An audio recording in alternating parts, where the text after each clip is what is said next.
sports fans, Coach Nick here, and welcome to B-Ball Breakdown. First thing first, get over to SB Nation at the link here where you can watch our Lakers breakdown and what's wrong on both the offense and defensive sides. It's just like a normal breakdown you see here, but at SBNation.com, so make sure you check it out there. And here's a little taste. The distribution is also off. Kobe and Steve are both averaging the same amount of pick and roll ball handler plays a game. Steve Nash should definitely be getting more, and significantly more. Kobe is doing a terrific job when he's the ball handler in a screen and roll, and primarily because if there's a switch, the big man can't possibly do much to stop him. Personnel is an issue when they're running screen and rolls for Kobe, and when you have a guy like Duhan in there who's a non-shooter, his man will simply sag off and get in Kobe's way. Doesn't matter much on this play though.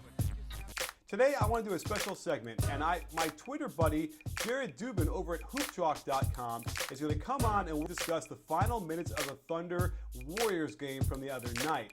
If you haven't seen Hoop Chalk, it's a really great site, very similar to what we do in a shorter form, where they'll take little bits of games and break them down with freeze frames and arrows and a little bit of video, a little bit like what we do.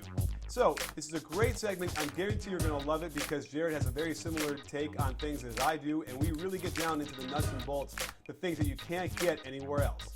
Jared, you're watching this game, and the Oklahoma City Thunder are cruising along. They have a 6-point lead going into the stretch of the fourth quarter. Kevin Durant gets the ball in the high post, is ready to attack Harrison Barnes, and he throws the ball away. What are you seeing here that was a problem? He sees the pass. I just don't think he sees Landry leave his man as he's getting ready to throw the pass.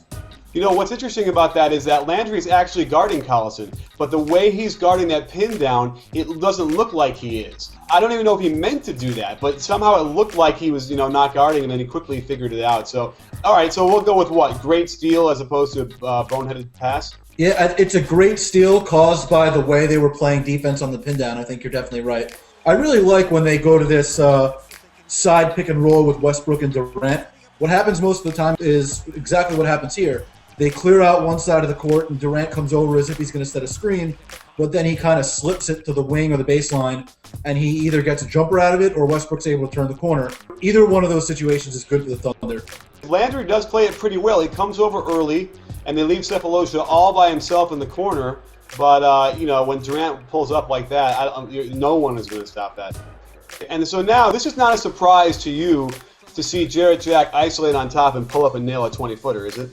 No, they do this a lot of times late in games. They'll move Curry off the ball and have Jack initiate the offense. So it's definitely not something that I was surprised to see. And now that they have Jarrett Jack on the court, Curry should be a shooting guard. I think he puts a lot more pressure on the defense overall. And Mark Jackson clearly is noticing this, and certainly in the crunch times they're going to it. And I got to tell you, if I were having to defend this, it would be a real pick-your-poison kind of thing. Now let's look at the next possession, because again, when you're on the road against a good team, the crowd's into it, you got to take good shots down the stretch. What I see is that Russell Westbrook brings the ball up slowly, so they double-team Durant now on the wing. It's literally to get it out of his hand, which I think is a good move. They essentially kind of triple-team him because Westbrook's standing so close when he makes that first pass, and Westbrook gets the ball back with 7 seconds on the shot clock and then just has to make something happen. It takes a pretty bad, dribbled into three. I think what they missed is they didn't flash anyone in the middle, which is where the opening was when David Lee ultimately went to double. And then Russ doesn't move either. And that's the big thing I have a problem with OKC's offense is that so many times Russell Westbrook makes a pass, it just kind of stands there. Maybe he even backs up and doesn't put any pressure on the defense. It's really frustrating. Now let's get to the next possession, which is a high ISO for Durant. And you can see they rotate so severely over to stop Durant, basically begging anybody else to shoot the ball. Even though Sefolosha is having a good year shooting the ball, that's definitely a shot that they'll take. It's not by Durant, it's not by Westbrook, it's not by Ibaka. David Lee just completely abandons the other side of the court to come double Durant and make him throw that specific pass. Exactly what the Warriors want out of the possession. Pop quiz for you, Jared. Who's at fault in this layup for Landry in the transition? There's kind of confusion between Perkins, Durant, and Martin as to who's going to guard who.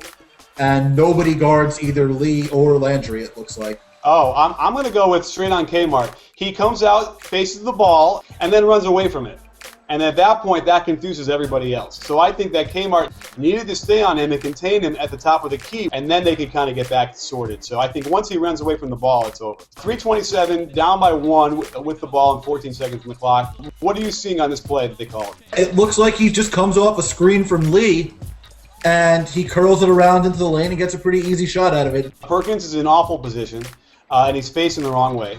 I think I know why, though, because a lot of times they'll have both Curry and Thompson cutting off screens at the same time. And if you look at the way Curry and Landry are lined up, it looks like he's about to come take a screen from Landry, so I understand. And Ibaka looks like he's worried about the pocket pass, so he's not, because I guess that they were getting hurt with that. So he just sticks to David Lee, whereas he easily could have been at least one more step over, right?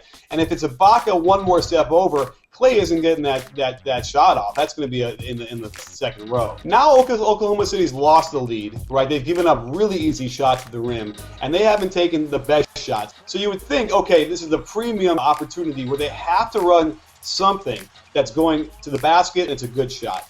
And instead, what I see here is Russell Westbrook just headlong as fast as he can, flying to his left. He's got Ibaka wide open on the left wing. And not only is it a hard shot, he tries to bank it. This is one of the worst games I can ever remember Westbrook playing. I mean, he was just straight awful in every aspect of the game. He was too aggressive with his shot. He wasn't aggressive enough with his passes. He missed hard shots, easy shots, everything. He played bad defense. He just was not good at all. And it seemed like a few times down the stretch he tried to get a little over-aggressive to make up for the fact that he wasn't playing well. And right here, like you said, he has the easy pass to Ibaka on the strong side, but he also has, I think it's Martin in the corner on the weak side because so many guys rotated over to him as he drove the lane. And that's a pass that we've seen him make this year more often than in previous years. So to see him not make that pass on that particular play wasn't encouraging. Right. You know, the referees have been doing a pretty good job this year calling travels. I've been pretty impressed because the footwork is usually so loose out there, they don't call it. Yeah, it's just it's 3 steps. Like it's very plain to see, very easy call. He does a left foot turn, the left foot's a pivot foot, and then he steps with it to get a little bit more space. I bet you he can get away with that half the time.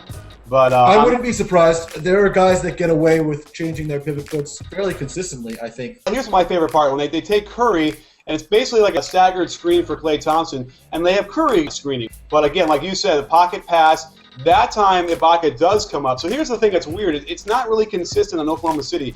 One time Ibaka stays home on David Lee, and he gets an open shot. This time he comes way up on the other side of the court, and they get a slip pass for a layup for Landry. I think that Durant is caught a little bit more on this screen because he came off the screen from Curry, and then he came off the screen from Landry, so he was a little bit further behind. And that's why Perkins jumps out, and then Ibaka doesn't rotate, or he does kind of rotate across pretty well. He challenges the shot at the rim. If Perkins is able to read that in real time, I'm impressed by that because it's not easy to see that and know. And again, even though Ibaka did get the contest and probably a block in there, when you give up that kind of deep position, you know, it's basically the layup either way, and that's sort of what Landry is able to do. Like, the bottom line is OKC has now given up way too many good shots to Golden State down the stretch. It's a number of them in a row. But here they had Curry and Lee be the two guys setting screens for Barnes as he came around, but then he immediately cleared out, and Curry just came around a screen of his own from Lee. It's really nice design, actually, now that I think about it. And then the two guys jump Curry on that pin down, and he gets a pass to Lee, and then Ibaka is just a little bit late sliding over. Well, you know what's supposed to happen is Ibaka is supposed to take a step back. And then that enables Westbrook is supposed to be able to run in between Ibaka and David Lee. It would force Curry to do a flare to the corner, okay? Which is a good shot for him, but what would you rather have? A Curry shot in the corner with a guy putting his hand up, or a layup by David Lee? Yeah, especially because Curry was pretty off last night. It was one of his most off shooting games that maybe we've ever seen. Like we said earlier, a middle ISO for Durant is not a bad play, but he gets kind of a bad shot out of it. He's just aimlessly dribbling above the top out of the key and, puts up a 3 over Barnes, who, is 6'8", very long, good size to contest. When you have Durant and Westbrook and Ibaka and Martin all on the floor at the same time, that's not the kind of shot that you want to get in crunch time. And you don't need a 3 there either. That's the thing. There's enough time to go attack at a good shot, a higher percentage shot. It's about percentages. And the 3 ball, no matter how you put it, is a lower percentage than a shot when you're in the lane. Let's move on to the next possession here, which is now under a minute, and 3-point lead. They got a couple of things out of this. They got a pick and roll on top, and then they hit Landry with a good position down low. It looks like they kind of quickly double and force him to kick it out, and then another pick and roll for Curry and Lee up top, and then Lee gets hit with it in the lane. Yeah, he felt the footsteps, did a shot fake, and then went before he dribbled. So travel, good call. We've seen that now. The referees were calling travel. So, that was it was a good pursuit by the Thunder, without question, as a team. They did. This was much better team defense than they played than at any point in the last 5 minutes. They forced Curry. People were talking online about, or on the broadcast about a 2-for-1. And I just was like shaking my head because the only 2-for-1 you get out of this is a rush shot it's going to miss. I can see the arguments for going 2-for-1, but then you're just assuming that they're going to score. And there's no sense in doing that. Get a good shot, see what you get, and then play some defense if you want to win. We wound up getting a good shot out of it because for some reason 4 guys attacked Carl Landry at the elbow off a pick and pop. I think the biggest issue here is Cephalosha. There's no reason for Cephalosha to ever have gone to run at Landry like that. Perkins is okay to kind of be running into the lane at least to cover some ground, but yeah, there's just no reason for the guy guarding the ball, and he wasn't even screened off.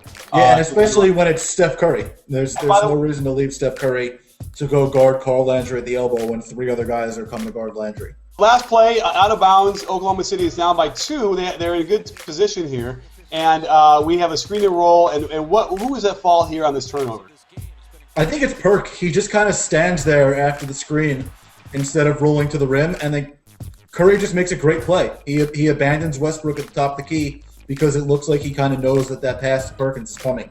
But if Perkins kind of dives into the lane more and isn't standing at the free throw line when Durant's making the pass and he's in the restricted area, Curry's got a lot more ground to cover and he doesn't get there. Well, I will say this. I think it was a mistake to even look at the pass it to him because Curry would have gotten there in time to foul him. And they were going to put Perkins on the line down by 2, who's a terrible free throw shooter. I think that was a big mistake by Durant. And I think he could have waited and maybe elevated or seen it. He threw it so quick. He had time. If Perkins is open on that, he will be open for a good second. And he didn't even wait to read that. I think it was a mistake to even giving it to Perkins because he's such a bad free throw shooter. So there you have it, sports fans. There's some really interesting issues going on with Scott Brooks down the stretch against really good teams. So let's make no mistake, they are terrific. They're ranked number 1 offensively. They do all these great things, but when you're watching against the elite teams that can really hurt them, that's when you got to notice what they're doing and what they're not doing because it's indicative of how they'll fare in the playoffs. So if you're down by 4 and you want a shot and there's very little time left, do you really want to set a weak side screen for Russell Westbrook of all people when you have other guys who are much better 3-point shooters? It's those kind of decisions that really kind of boggle my mind and it kind of give me pause as to whether or not the Thunder have a chance of winning a title. Well, thanks for joining us. Thanks again to Jared Dubin. Don't forget to check out Hoop Chalk as quickly as you can. There's some really great stuff over there. And don't forget, at B-Ball Breakdown, we're not a channel, we're conversation. You win.